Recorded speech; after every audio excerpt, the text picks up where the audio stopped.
சட்டம் படித்தும் வழக்கறிஞராக பதிவு செய்ய முடியாததால் தவித்து வருகிறார் இலங்கை பெண் ஒருவர். ஏன், எங்கு என விரிவாக இந்த தொகுப்பில் தெரிந்து கொள்ளலாம்.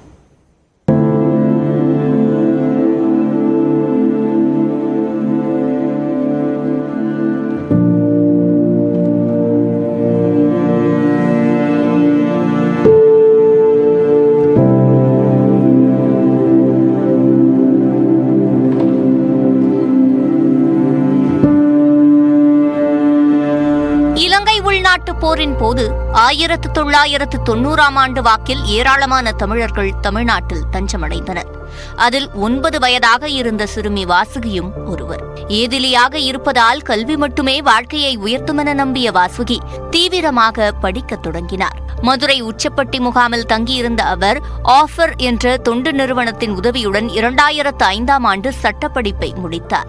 எனினும் வாசுகிக்கு இந்திய குடியுரிமை இல்லாததால் பார் கவுன்சிலில் பதிவு செய்ய முடியாமல் 20 ஆண்டுகளாக தவித்து வருகிறார். தனது வழக்கறிஞர்கள் நண்பர்களுக்கு உதவும் பணியை மேற்கொண்டு வரும் வாசுகி தன்னை விட வயதில் இளையவர்கள் வழக்கறிஞர்களாக பணியாற்றுவதைக் கண்டு ஏக்கத்துடன் நிற்கிறார்.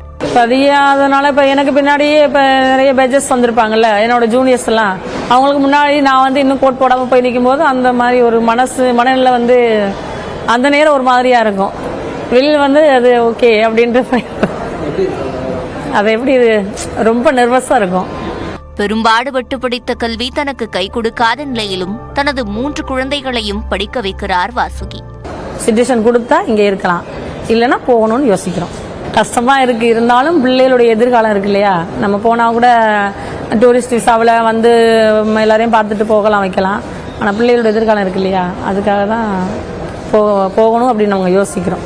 உயிரை மட்டுமே மிச்சமாக கொண்டு தமிழ்நாட்டில் தஞ்சமடைந்த நிலையில் வாழ வைத்த இடத்தை விட்டு போக என்றுமே நினைத்ததில்லை என்று கூறும் வாசுகி, ஆனால் தற்போது அது குறித்து யோசிக்கும் நிலைக்கு தள்ளப்பட்டுள்ளதாக வேதனை தெரிவிக்கிறார்.